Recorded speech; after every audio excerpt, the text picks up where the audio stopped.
ಎಲ್ಲರೂ ನಮಸ್ಕಾರ. ಇವತ್ತು ನಾ ಕತೆ ಹೇಳ್ತಾ ಇರೋದು ನಮ್ಮ ಬೆಳಗಾವಿ ಜಿಲ್ಲೆಯ ಹುಕ್ಕೇರಿ ತಾಲೂಕಿನ ಒಂದು ಸಣ್ಣ ಪುಟ್ಟ ಗ್ರಾಮ. ಈ ಮುಗಳಿ ಮತ್ತು ಕಮತೇನಟ್ಟಿ ಅನ್ನುವಂಥ ಪುಟ್ಟ ಗ್ರಾಮದಲ್ಲಿ ಆಗಿರುವಂಥ ಒಂದು ಕ್ಷೀರ ಕ್ರಾಂತಿಯನ್ನು ಸಾಧಿಸಿರುವಂಥ ಒಬ್ಬ ಛಲಗಾರ ಯುವಕನ ಬಗ್ಗೆ ನಾನಿವತ್ತು ಕಥೆಯನ್ನು ಹೇಳ್ತಾ ಇದ್ದೇನೆ. ಈ ಹುಕ್ಕೇರಿ ತಾಲೂಕಿನಲ್ಲಿರುವಂಥ ಮುಗುಳಿ ಮತ್ತು ಕಮತೇನಟ್ಟಿ ಈ ಎರಡೂ ಗ್ರಾಮಗಳು ಬಹಳ ಸಣ್ಣ ಹಳ್ಳಿಗಳು.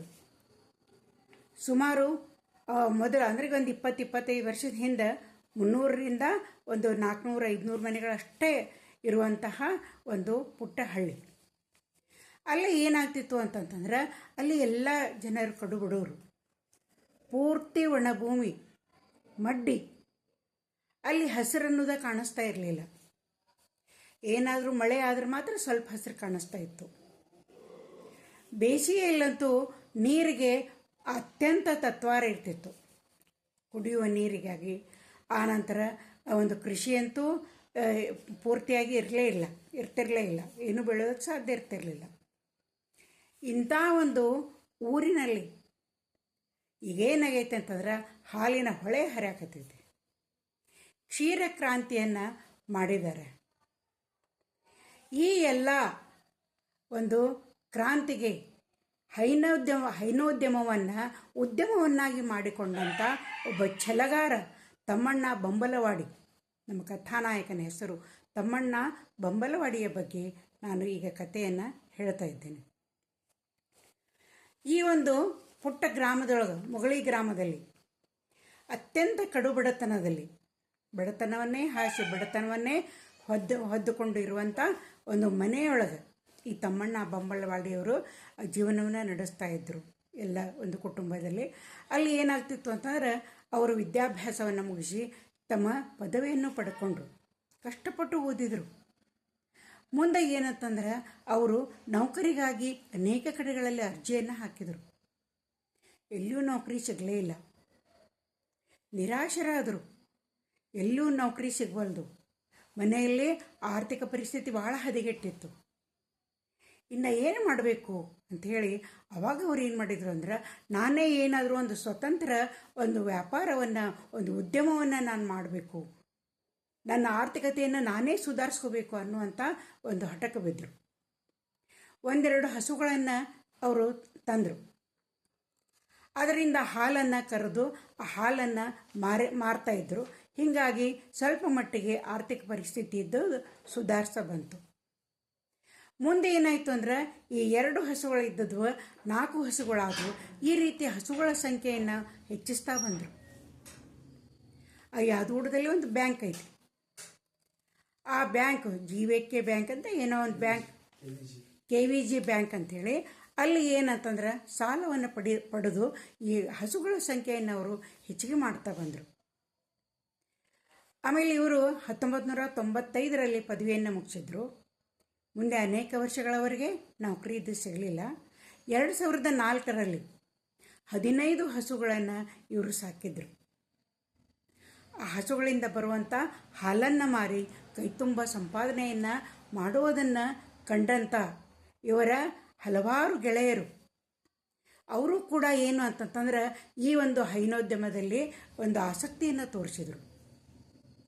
BA BEd ಮಾಡಿದಂಥ ಈ ಮಾರುತಿ ಕಳಸಣ್ಣವಾಡಿ, ಆನಂತರ ಮತ್ತು ಪದವೀಧರರಾದಂಥ ಈ ಮಲ್ಲಪ್ಪ ಕೊಟಬಾಗಿ, ಆರ್ಕಿಟೆಕ್ಟ್ ಎಂಜಿನಿಯರ್ ಆದಂಥ ಈ ಚಂದ್ರಶೇಖರ್ ಬಂಬಲವಾಡಿ, ಇವರು ಎಲ್ಲರೂ ಏನು ಮಾಡಿದರು ಅಂತಂದ್ರೆ ಇವರ ಒಂದು ಸಾಧನೆಯನ್ನು ಕಂಡು ಎಷ್ಟೊಂದು ಉತ್ತಮ ಆರ್ಥಿಕತೆಯನ್ನು ಇವರು ಹೊಂದಾಕತ್ತಾರ, ನಾವು ಯಾಕೆ ಇವರಂತೆ ಹಸುಗಳನ್ನು ಸಾಕಿ ಹೈನೋದ್ಯಮವನ್ನು ಮಾಡಬಾರ್ದು ಅಂತಂದು ಹೇಳಿ ಅವರು ಕೂಡ ಎಲ್ಲರೂ ಏನು ಮಾಡಕತ್ತರು ಅಂತಂದ್ರೆ ಬ್ಯಾಂಕಿನಿಂದ ಸಾಲವನ್ನು ಪಡೆದು ಹಸುಗಳನ್ನು ಸಾಕಕತ್ತರು. ಈ ತಮ್ಮಣ್ಣ ಬಂಬಲವಾಡಿಯವರಲ್ಲಿ 2004ರಲ್ಲಿ 15 ಹಸುಗಳಿದ್ದವು. ಮುಂದೆ 4 ವರ್ಷದಲ್ಲಿ 30ಕ್ಕೆ ಏರ್ತು ಹಸುಗಳ ಸಂಖ್ಯೆ. 2015ರಲ್ಲಿ 110 ಹಸುಗಳು ಅವರ ಕೊಟ್ಟಿಗೆಯೊಳಗಿದ್ವು. ಅವಾಗ ಏನಾಯ್ತು ಅಂತಂದ್ರೆ ಆಮೇಲೆ ಪ್ರತಿದಿನ 1000 ಲೀಟರ್ಗಳಷ್ಟು ಹಾಲು ಅವರೊಬ್ಬರದೇ 1,000 ಲೀಟರ್ನಷ್ಟು ಅವರು ಹಾಲನ್ನು ವ್ಯಾಪಾರ ಮಾಡ್ತಾಯಿದ್ರು, ಅಂದರೆ ಡೈರಿಗೆ ಹಾಕ್ತಾಯಿದ್ರು. ಈ ಒಂದು ಮುಗುಳಿ ಗ್ರಾಮದಿಂದ ದಿನಕ್ಕೆ 6,000 ಲೀಟರ್ನಷ್ಟು ಹಾಲು, ಕಮತೇನಟ್ಟಿಯಿಂದ 2,000, ಒಂದು ದಿನಕ್ಕೆ 8,000 ಲೀಟರ್ನಷ್ಟು ಹಾಲನ್ನು ಈ ಕರ್ನಾಟಕ ಹಾಲು ಒಕ್ಕೂಟ ಸಂಘಕ್ಕೆ ಮತ್ತು ಮಹಾರಾಷ್ಟ್ರದ ವಾರಣಾ ಮತ್ತು ಏನಂತಂತಂದ್ರೆ ಈ ಆದಿತ್ಯ ಮಿಲ್ಕ್ನವ್ರಿಗೆ ಅವರೆಲ್ಲ ಹಾಲನ್ನು ಸರಬರಾಜು ಮಾಡ್ತಾಯಿದ್ರು. ಅವಾಗ ಏನಾಗಕತ್ತಿತ್ತು ಅಂತಂತಂದ್ರೆ ಇವರೆಲ್ಲರ ಆರ್ಥಿಕತೆ ಬಹಳಷ್ಟು ಸುಧಾರಿಸಕತ್ತು. ಸಣ್ಣ ಗ್ರಾಮದಲ್ಲಿ 25ರಿಂದ 30 ಡೈರಿಗಳಿದ್ದುದು ತಯಾರಾದವು. ಅವಾಗೇನಾಗತ್ತಂದ್ರೆ ಇವರ ಸಾಧನೆಯನ್ನು ಕಂಡಂಥ ಪ್ರಜಾವಾಣಿ ಒಂದು ದೊಡ್ಡ ಪೇಜಿನ ತುಂಬ ಇವರ ಬಗ್ಗೆ ಲೇಖನವನ್ನು ಪ್ರಕಟಣೆ ಮಾಡಿತು.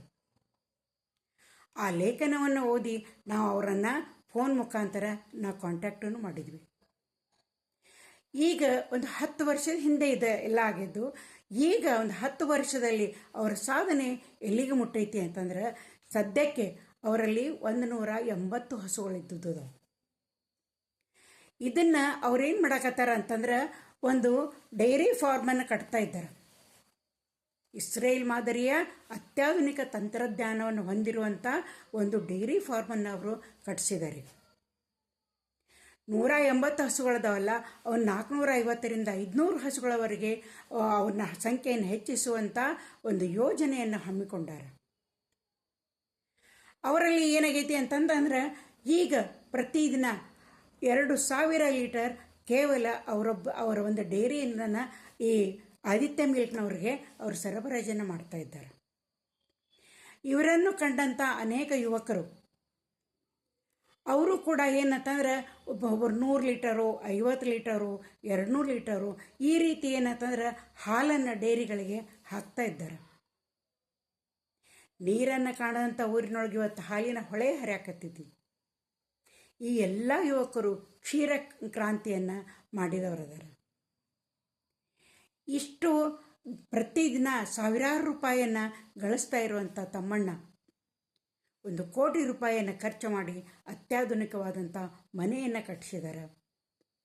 ಈ ಹಸುಗಳಿಂದಲೇ ತಾನು ಮೇಲ್ಮಟ್ಟಕ್ಕೆ ಬಂದೆ ಅನ್ನುವಂಥ ಜ್ಞಾನ ಅವರಲ್ಲಿ ಯಾವಾಗಲೂ ಇರೋದರಿಂದ ಆ ತಮ್ಮ ಮನೆಗೆ ಗೋಮಾತೆ ನಿವಾಸ ಅಂತಂದು ಹೇಳಿ ಹೆಸರನ್ನು ಇಟ್ಟಿದ್ದಾರೆ.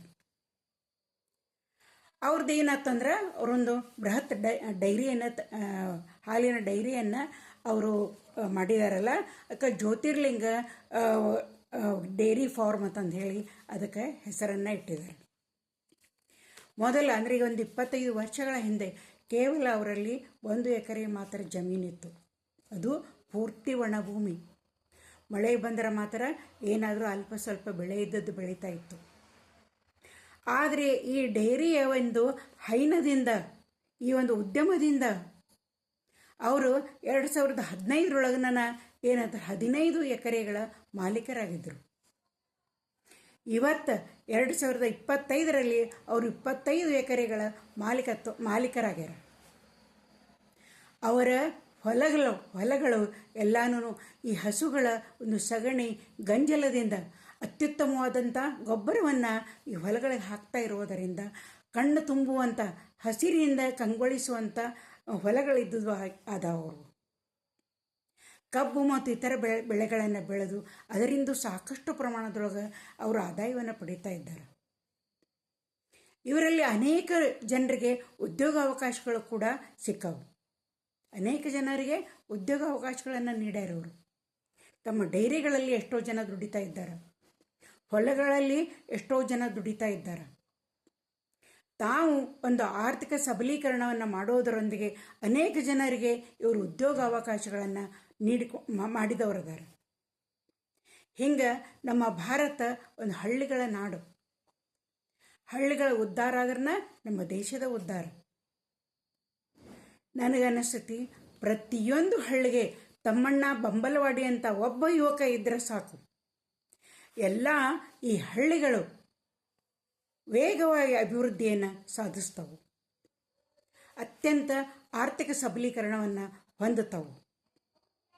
ಇಂಥ ಒಂದು ದಿಟ್ಟ ಹೆಜ್ಜೆಯನ್ನು ಇಟ್ಟಂಥ ಈ ಒಂದು ಮಾನಸಿಕವಾಗಿ ಅವರು ಈ ಉದ್ಯಮಕ್ಕೆ ಕೈ ಹಾಕಿ ಯಶಸ್ಸಿನಂತ ಈ ಡೈರಿ ಫಾರ್ಮನ್ನು ಒಯ್ಯುತ್ತಿರುವಂಥ ಈ ತಮ್ಮಣ್ಣ ಬಂಬಲವಾಡಿ ಮತ್ತು ಅವರಿಂದ ಪ್ರೇರಣೆಯನ್ನು ಪಡೆದಂಥ ಅನೇಕ ಜನರು, ಅವರ ಸ್ನೇಹಿತರು, ಊರಲ್ಲಿಯ ಸಾಕಷ್ಟು ಜನ ಯುವಕರು ಏನಂತಂದ್ರೆ ಅವರಿಗೆಲ್ಲ ಈ ಒಂದು ತಮ್ಮಣ್ಣ ಬೆಂಬಲವಾಡಿಯವರ ಒಂದು ಜೀವನ ಸ್ಫೂರ್ತಿಯಾಗಿದೆ.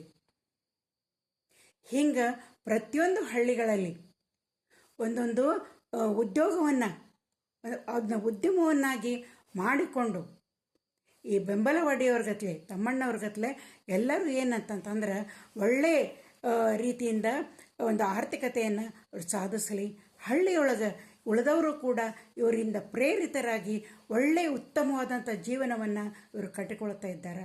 ಇಂಥ ಒಂದು ತಮ್ಮಣ್ಣ ಬಂಬಲವಾಡಿಯವರಿಗೆ ನಾನು ಇವರ ಜೀವನ ಎಲ್ಲರಿಗೂ ಸ್ಫೂರ್ತಿಯಾಗಲಿ ಅಂತ ಹೇಳ್ತಾ ಇವರ ಕಥೆಯನ್ನು ನಾನು ಮುಗಿಸ್ತಾ ಇದ್ದೇನೆ.